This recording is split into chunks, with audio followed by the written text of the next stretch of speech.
Trying to find, I guess let's have a, trying to find my notes. Hang on just for a second.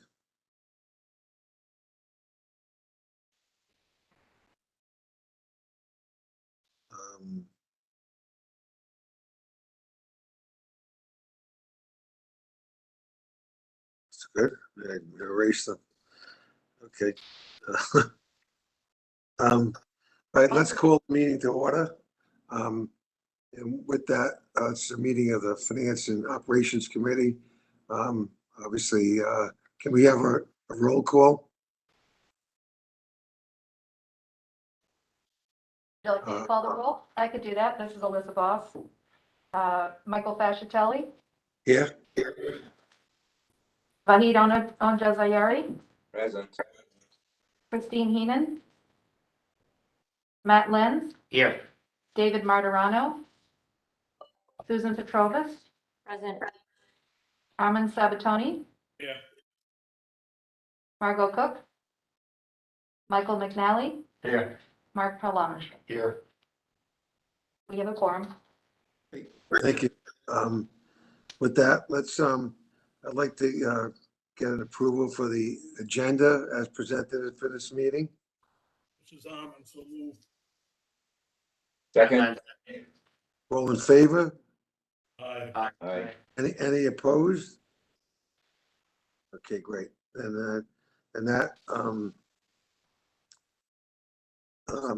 let me, let's say quorum is present. We got the proof of the agenda, acceptance of the agenda.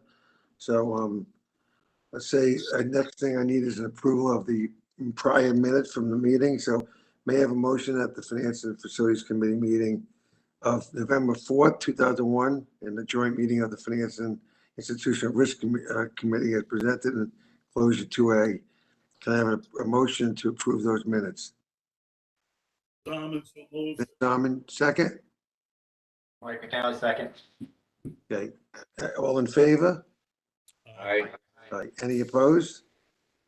No abstentions. So, then the motion to approve the minutes of the joint meeting of the Facilities and Finances is approved. The next item on the agenda is item 3. So I think the presentation, Abigail, you're going to lead this to this presentation, provide an explanation of this item, and we'll have some questions after. It's not an action item. That's correct. Thank you very much, Mike. I wanted to just provide information to the committee about the upcoming legislative session with regard to Kushner authorizations. You will be seeing in the General Assembly's budget articles resolutions authorizing the university to incur certain obligations. These authorizations are issued pursuant to Rhode Island General Law 35-18-1, the Rhode Island Public Corporation Debt Management Act, which requires the General Assembly to provide its assent to the issuance or incurring by the state of Rhode Island and other public agencies of certain obligations, including revenue bonds issued by state entities, as distinct from general obligation bonds, which are issued directly by the state. These authorizations do not obligate us to issue the debt. They merely make it possible to incur the obligation during a 5-year window. So it's an approval that we get because we are anticipating we're going to issue debt, but it is not approval of the actual issuance of the debt. This authorization by the General Assembly is referred to as a kushner, and it's named after the representative who introduced the legislation. When the university obligates the state to future payments, such as a lease or an issuance of revenue bonds, we must first obtain a kushner from the General Assembly, and we will be seeking these authorizations. This year, we have submitted 4 kushners to the governor for recommendation to the General Assembly. One for the facilities service sector upgrade that is currently on the boards for planning. That's a $13 million authorization. Again, that is a cap. It's not necessarily the amount we will actually issue. Utility infrastructure, $15.5 million. And 2 leases, the communicative disorders lease in Independence Square, which comes up for renewal in February of 2023, and the physical therapy lease in Independence Square, which comes up for renewal in March of 2023. And again, just to emphasize, the Kushner do not obligate us to issue the debt. Board approval of the leases and resolutions authorizing the debt issuance are expected to be brought forward at the June board meeting in conjunction with the board approval of the capital improvement plan for FY 24 through 28. So you will be seeing these at the June board meeting. Are there any questions on that? I just wanted to make sure you're aware of it because, you know, if you look at the bill, you're going to see them. Anybody have any questions? Okay, keep going, Abby. Okay, the next item we have is the Nuclear Science Center license. I'm just going to put up a slide on the screen. We want to preview for the committee the proposed renewal of the license that the university extends to the Rhode Island Atomic Energy Commission to operate a nuclear science center, including a small nuclear reactor on URI's Narragansett Bay campus. Our license to the Rhode Island Atomic Energy Commission was renewed in 2002 for an additional 20-year term and expires on August 27th, 2022. We'll be bringing this license forward to your approval at the April meeting, but we thought it would be helpful if we gave you some information about the Nuclear Science Center now. In 1962, the Rhode Island Atomic Energy Commission was granted a 40-year license to construct and operate a licensed nuclear reactor on the Narragansett Bay campus in support of educational and research activities undertaken by entities in the state of Rhode Island, including by the university. The Atomic Energy Commission is an agency which belongs to the state. The Rhode Island Nuclear Science Center operates a federally licensed, federally indemnified, low-power nuclear reactor that has been safely operated since 1964 with comprehensive safety analysis performed as part of the 2017 U.S. Nuclear Regulatory Commission license renewal. Under the license that we have with them to locate the nuclear reactor on our property, they agree, the commission, there are a lot of commissions in this, the Atomic Energy Commission of Rhode Island agrees to devote the center at least 85% to the educational purposes of institutions of higher learning in the state, to operate the Nuclear Science Center in conformity with all licensing and regulatory requirements, laws, and rules, including those related to the suspension or termination of center operations, and fully indemnify and hold the board harmless from any responsibility or liability which the board may incur by virtue of the location and operation of the Nuclear Science Center on the site. The Nuclear Science Center is affiliated with all Rhode Island institutions of higher education, as well as providing nuclear safety support for the state of Rhode Island and other government entities. It also provides educational and research support and irradiation and nuclear technical services, including medical radioisotopes. The arrangement has really been of mutual benefit to both the Atomic Energy Commission and the University of Rhode Island. We share a nuclear safety officer between URI and the Nuclear Science Center. The Nuclear Science Center provides the URI Bay campus with deionized water for use in research. URI provides the Nuclear Science Center with heat from the boiler system of an adjacent URI building. The Science Center staff serves as URI adjunct professors to teach nuclear engineering and physics classes. And the Nuclear Science Center manages URI's radioactive material license, which we do have because we do use radioactive materials in some of our research.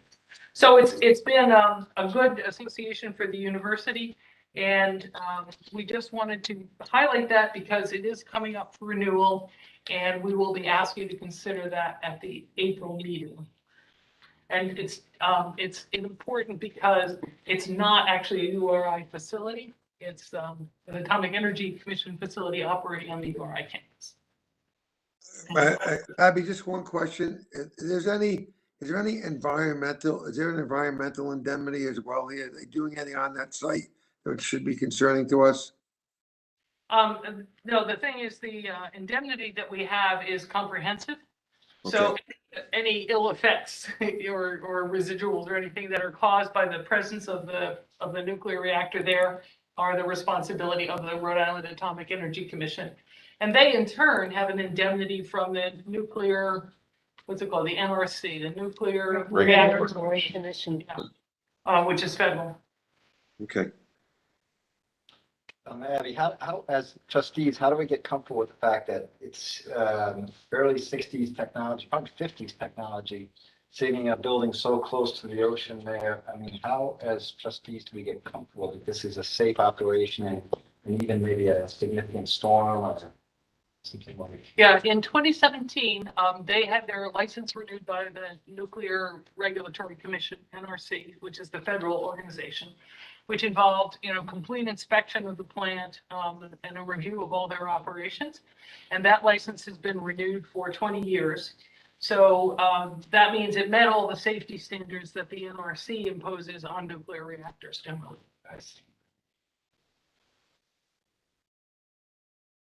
Any other questions?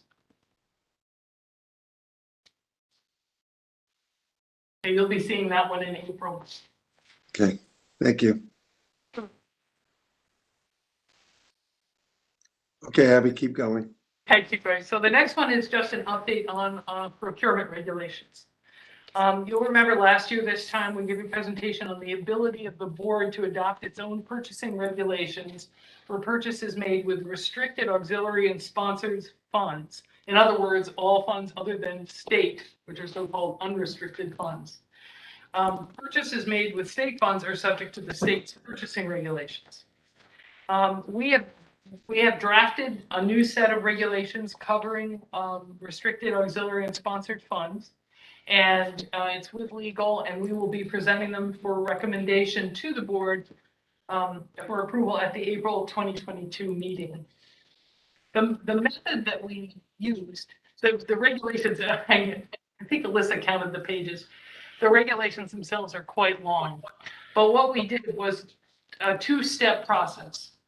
Currently, restricted auxiliary and sponsored funds are regulated by Board of Governors regulations that were passed a long time ago. And those Board of Regulation, those regulations basically repeated the state regulations that were in effect at the time those regs were written. Since then, the state regulations have been altered. So rather than start from the Board of Governors regs, we went back to the state regs and we said, okay, first what we're going to do is we're just going to start with the updated regulations. And then we're going to compare it and say, okay, what's appropriate for the board to regulate with regard to things other than unrestricted funds, is I think the right way to say it. And so our intent also, as we attempt to streamline and make these regulations more responsive to our actual business needs, is that we're not going to change a great deal in the state regulations, but we're going to change the limits at which the regulations take effect. We call these the thresholds. So for example, currently, you have to get a quote for everything over $500 and unless let me say it this way. You don't have to get a quote for anything under $500. Between $500 and $10,000, you have to get 3 quotes. Above $10,000, you have to do a sealed public bid. Now that amount is very small for a lot of the buying that we do, particularly construction. And so you'll remember that we discussed this last year and we said, what we want to do initially is just increase the thresholds. And that's what we're going to be bringing you in April with 1 or 2 other changes to the state regs so that when they apply to non-state funds. And so I just want to explain that methodology because it's going to be complicated. You're going to see a red line of the state regs to a so-called base document. And then we'll show you the material changes from the base document to what we're proposing for you. Okay, so it's a little bit complicated, but that's because the Board of Governors regulations under which we're currently operating are out of date compared to the state regs. Okay, so complicated. Abby, I think if just to remind the committee members, we discussed this at length the last time. And I think everybody on the committee, and including we also talked to the big board regarding this, the total board, everyone I think wants to modernize these regulations to make it, kind of effective, to reduce the cost of borrowing, to reduce the bureaucracy within the limits, within the constraints you've already talked about. So I think there's broad support to get this done as soon as possible and as well thought through as possible. So if we can get this ready for the next one, I think the committee and the full board is ready to take this on, but I think we just want to make sure it works practically. And, we talked about this a lot. I just and, we even talked about things between federal funding and state funding. So we just want to make sure we can get this approved soon in another meeting. Absolutely. And what we hope to do is to send you these red lines, not just the week before the meeting, but a couple of weeks, before the meeting, so you have an opportunity to look at them if you're so minded. They are really tough reading, but we'll send them so you can see the red lines when we're, Abby, this is Armin. Yes, hi. Did this have to get passed by the General Assembly? No, it does not. Does not. We can, okay, This is under the power of the board to regulate. okay, very good. Right. But Alvin, we want to be sensitive to the rules that Rhode Island has in their purchasing. So I think, we're trying to work within that framework, but we have the authority now to do this and modernize these. Exactly. And you're right, Mike, it has to be sort of in the spirit of the state regulations. Right. And that's why we're starting by just saying we're just going to change the threshold. Right. Right. The limits are just really low and antiquated. And when you do that, a lot of things will be better. Right. Any other questions? Anybody have any thoughts or questions or input for this before? I hope that we can, Abby, when are we going to see the final things and approve it? You mean the actual proposed regs? Yeah. I'm hoping 3 weeks or so before the next board meeting. Okay, so hopefully we can have time, but if anybody has any thoughts, shoot them to Abby or us. Yeah. Exactly. Okay, the next thing is truly just an informational item. As you know, we have many revenue bonds outstanding, and we've used them both on the restricted and on the unrestricted side. So the bonds on the restricted side, that is to say the auxiliary sponsored and research side, are secured by a pledge of auxiliary revenues. And the education and general bonds are secured by a pledge of education and general revenues. This is a normal kind of municipal bond structure. And every year, one of the things we have to do is to provide information, two pieces of information to our bondholders: our annual audited report, our financial statements, which they have, and this document, which is an informational document. It's deathless reading, but it has actually a lot of great information about the university in it, all kinds of really good tables. So while I wouldn't, recommend it for a weekend on the boat, I would say that it is a useful document to have, and you might find it as good as reference material. The reason we're presenting it is because we will, once it is approved, and it's not approved, once it is reviewed and acknowledged here, then we will send it to our bond counsel to review. And once they have reviewed it, then we will post it on EMMA, which is the municipal website for public information. So it's something we wouldn't post without showing to you first. Okay, it's, as I said, it is entirely factual, I guess is the way to say it. It's a lot of facts. By the way, for those of you who, I really do urge you guys to read this. It's very educational. It's not the most exciting read I think you'll ever have. I agree with Abby, but I do think it's got, if you like numbers, which I do, it's got a lot of stuff in it, and a lot of information that helps you understand the university's operations from obviously a debt and equity, a debt and operations perspective. So I urge you, if you haven't done it, to read this. It's just helpful, I think. Thanks very much. Then we have a requirement under the delegation of authority to the president relating to land and property, which was passed by the board in, I think, June 2020, to report from board meeting to board meeting any real estate transactions that have been approved under that delegation. And you will see we've listed 2 that have occurred since the last board meeting. One was a uniform real estate license agreement with Alpha Beta Corporation for Sigma Delta Tau. That was approved on December 7th, 21 by the State Properties Committee. So the president approved it and then it went to State Properties. And that's our standard real estate license for Greek Life. That basically allows them to occupy property on that's university land, and they place their own building on it. And then the second thing is a rental agreement with South County Hospitality, the Hampton Inn. This was approved on January 18th by the State Properties Committee. That again was signed by President Barlange and then sent to State Properties. And that is a hotel that we have rented to provide quarantine and isolation space for students who are ill with or have been have shown symptoms, I guess, of COVID. Make sure I'm saying this right now. Yeah. Symptomatic or actually diagnosed. So that's an information item. Any questions on those two transactions? No.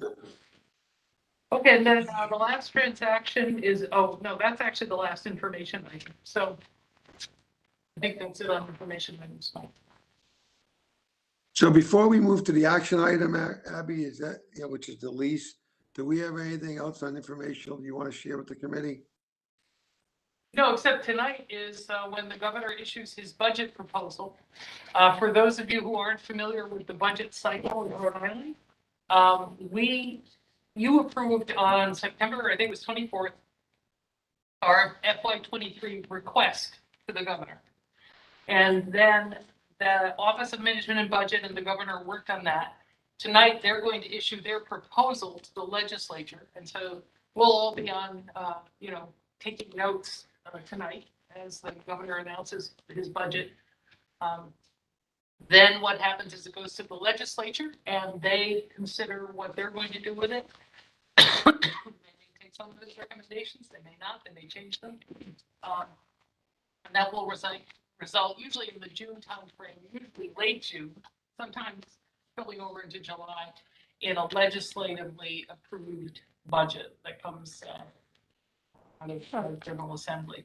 So that's the budget cycle. This is an important evening because this is when we see sort of where the governor is thinking our state appropriation will be, what we may be on for the bond issue for next fall, what our RICAP, that is to say our capital maintenance funds will be. So it's an important night. So we'll all be watching the governor tonight. Okay, before we move on to the action item 4A, does anyone have any questions or thoughts or comments for Abby or the rest of us on all the information? If not, we're going to move to the action item. Anybody? Okay. Well, then I think the next item on the agenda is 4A, which is to review the amendment to the ground lease agreement between the University of Rhode Island and the URI Foundation and Alumni Engagement. Recommendation that we have to make to the full board for approval. Right now, the University of Rhode Island Foundation leases the land there, and they obviously looking for an extension till February 2032. So an additional 10-year extension. So Abby, you can take us through this specifically. That'd be helpful.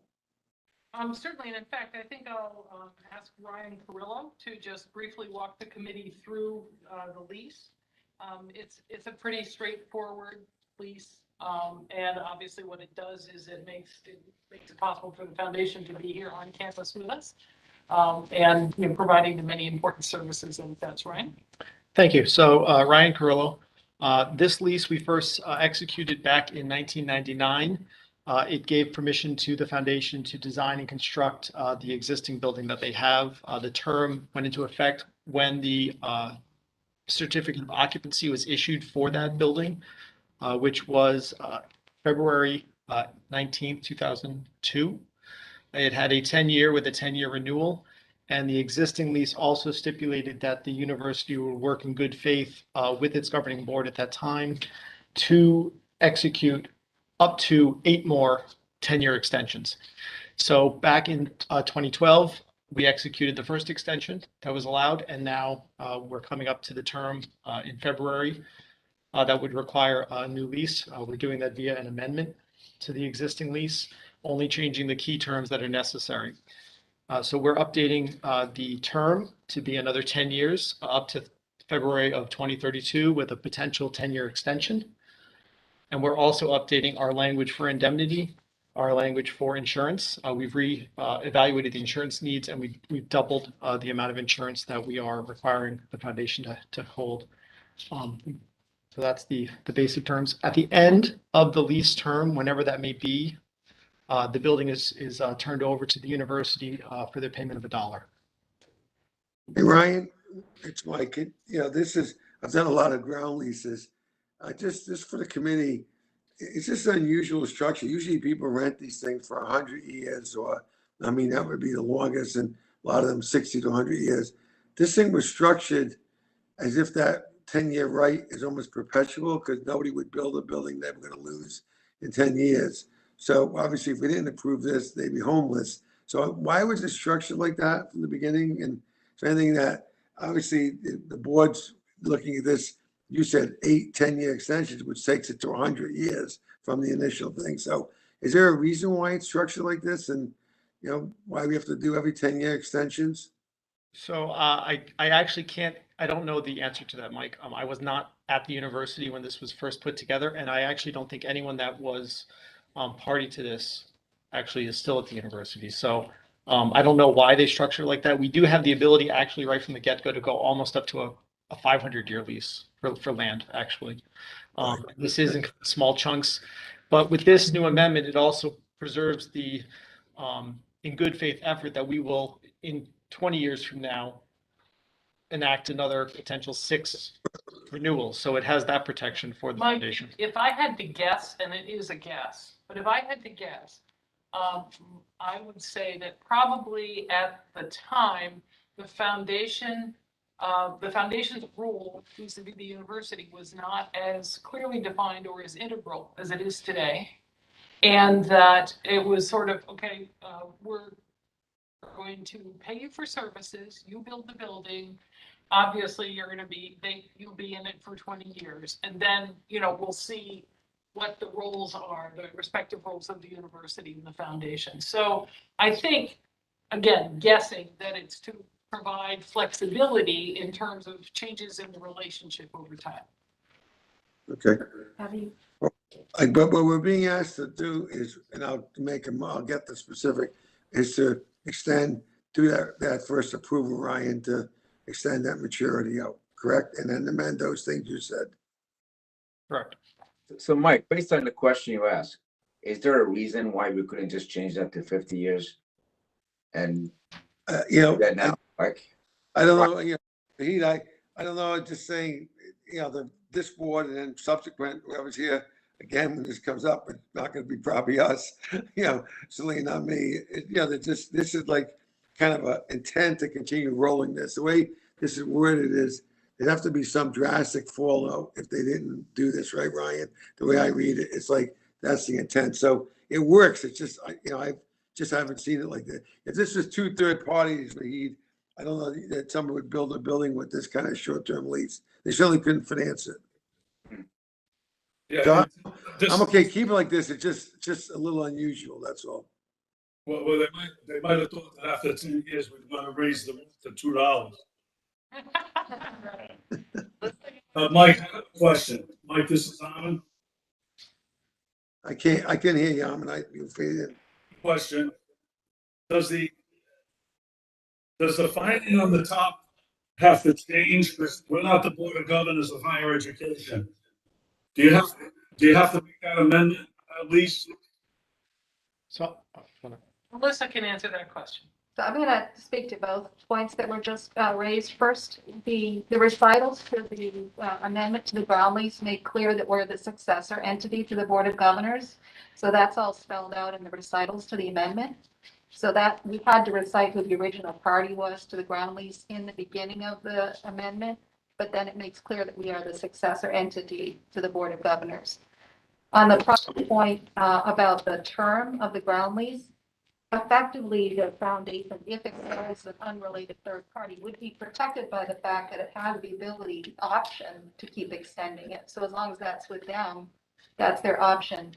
And I would expect that the reason it was structured this way is because it is a related supporting organization. And there might be some point at which the building would be better used for some other purpose, and we would want to allow that ground lease to lapse and have the building go to the university, because the mission of the foundation is support of the university. And so that would give them that ability to allow that to lapse and not extend it. Okay, that may be plausible. Okay, then, if there are no other questions, I'd like to make, I'd like to try to get a motion. Anybody have any questions? Motion to approve. Okay, hang on, let me make the motion first. I'm on public records, we don't go to get.